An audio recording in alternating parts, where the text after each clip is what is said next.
সেই মানুষের রক্তের উপর দাঁড়িয়ে তারা আজ তারা আজ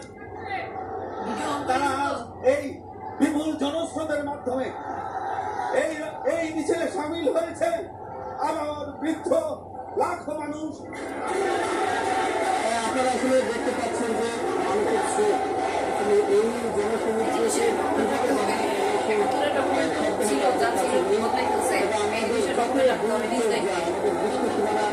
পৌঁছায় সেখানে আমরা দেখছি ছাত্র জনতার উত্তাল হয়ে রয়েছে কিন্তু এই নোয়াখালীর ওই রাজপথ এবং আমরা ধারণা করছি যে এই নোয়াখালীর যে মিছিলটি এখন আপনারা যদি দেখছেন অন্যভাবে যারা রয়েছেন তারা হয়তো মগবাজারের কাছাকাছি পৌঁছে গেছেন। অর্থাৎ এই যে দীর্ঘ পথ প্রায় 3-4 কিলোমিটার কিংবা এর বেশি হতে পারে আসলে মানুষের এই সমাবেশ। এবং একটি বিষয় আজকে আমাদের কাছে যেটি লক্ষ্য করে মনে হচ্ছে খুবই অহিংসভাবে এবং শান্তিপূর্ণভাবে এই ছাত্র জনতা তাদের এই কর্মসূচি পালন করছেন এবং আইন শৃঙ্খলা রক্ষাকারী বাহিনীর পক্ষ থেকে কিন্তু এখন পর্যন্ত আমরা আসলে মানুষকে ঠিক এই মুহূর্তে বাদ মানানো খুব এক ধরনের কষ্ট হয়ে যাচ্ছে, কারণ সবাই তারা আমাদের মাইক্রোফোনে এই মাইক্রোফোনে কথা বলতে চায়। তারা তাদের অব্যক্ত যে শব্দগুলো রয়েছে, যে শব্দমালা, তাদের যে বুকের ভেতরে জমে থাকা ক্ষোভ, সেগুলো এই মাইক্রোফোনে জানাতে চায়। আমরা দেখেছি আসলে আজকে ঢাকার যদি বলা হয় যে কোনো পথই আজ খালি নেই। আজকে এই জনস্রোতে সামিল হয়েছে শিশু, আবাল, বৃদ্ধ, বনিতা।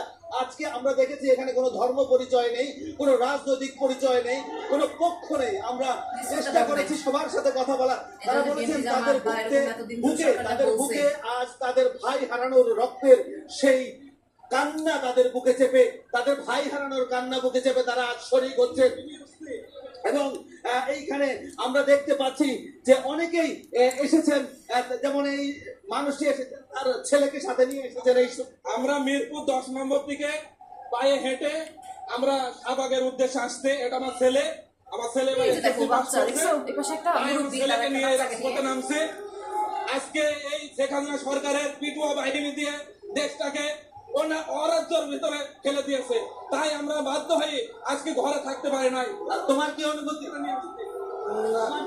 আমার অনুমতি, প্রথমে যখন আমরা আন্দোলন শুরু করেছিলাম তখন ওনারা কোনো কিছুই মানে নাই, ওনারা বরং ছাত্রলীগ সন্ত্রাসী দিয়ে আমাদের ভাইদের মেরেছে। এখন আমরা সবাই মিলে একজোট হয়ে যখনই নেমেছি তখনই ওনারা আরো পুলিশ দিয়ে আমাদের গণহত্যা করেছে। আমরা এটা সুষ্ঠু বিচার চাই। আসলে আজকে পিতার হাত ধরে সন্তান এসেছে, এই যে দেখালাম। এবং এইখানে আগেই যে কথাটি বলেছে সেই কথার সমর্থনে আবার বলছি যে এইখানে কোনো মানুষের পরিচয় নাই, কোনো পক্ষ নাই, কোনো বিপক্ষ নাই। আজকে আবার বৃদ্ধ বনিতা মানুষ এসেছে এবং আমরা দেখেছি অনেক পরিবার আমার রাস্তায় নেমে এসেছে এবং তারা স্বতঃস্ফূর্ত। ঢাকার রাস্তায় আজকে কোনো যানবাহন নেই, শুধু মানুষ। তাহলে ঢাকার সড়কে আজকে কোনো রাস্তায় যানবাহন